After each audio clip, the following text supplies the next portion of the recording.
Hi everyone, my name is Melissa Jean, and Sandy asked me if I would share a few thoughts for a dispersed community of writers with the Rockville Writers Colony, since we're not able to be together in person for the moment.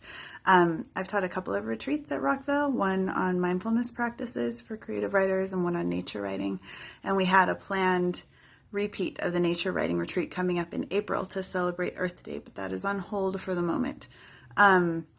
So I thought I would take the chance and share a few thoughts and a practice that maybe you can work with on your own, since we can't be together in the space right now.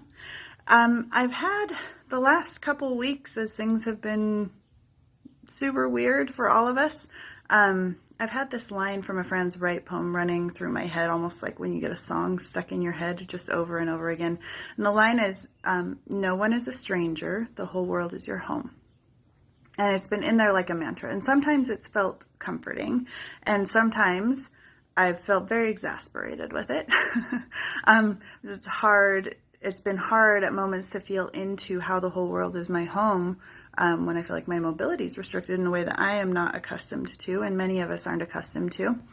And I've been thinking about ways that I can keep feeling deeply into that sense of interconnectedness with other people, even using the current crisis to heighten that sense of connectedness while we're socially distancing. And I found myself coming back over and over again to my memories of David Haskell's book, The Forest Unknown. And in this book, he spends a year observing a square meter of old-growth forests in Tennessee, where I also live, and finds, to paraphrase John Muir, that when you tug on one thing, it's connected to everything else. And so I've been thinking about ways to explore this interconnectedness in limited space.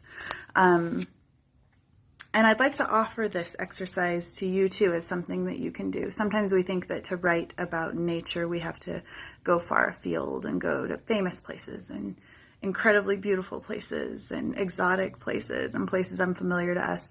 But I would argue that the skills for writing about nature can be honed anywhere that nature exists, which is everywhere, because we are also a part of it.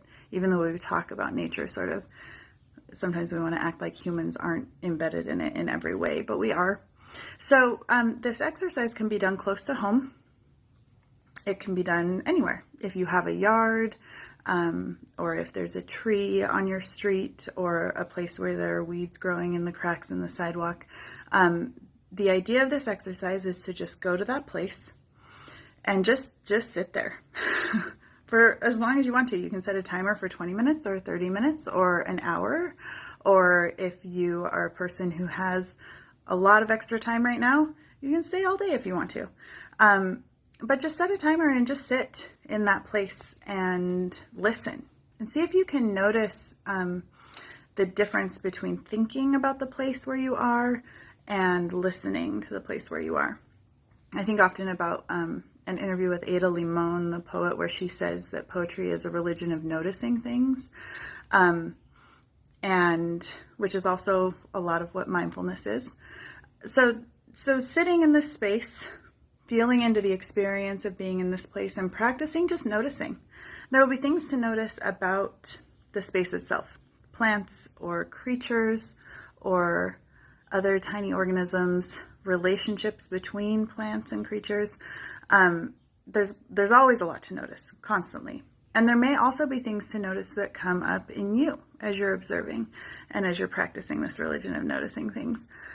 You may be surprised by what arises, either through looking or through listening or through observing with some other sense, or just being present with yourself and what's coming up in the moment. So then after you're done with that, for however long you want to stay in this space observing, you can take out your notebook and do a free write about what's come up. And you might be surprised. You might end up writing about the plants or the creatures that you were observing, or you might end up writing about yourself, or you might end up writing about something completely different. But by staying present in that space, noticing deeply, just trying to attend with like gentleness and awareness to whatever it is that comes up when you place yourself in communion with the other than human, you may be surprised by what you learn. So I'd encourage you to do this practice when you have a chance, anywhere, anytime. I do like to be accountable for the practices that I put out. So if something comes up that you need some support with, or if you just want to reach out and talk about what the experience was like, you can find me on Instagram at breathe.outside. And I would be happy to connect with you.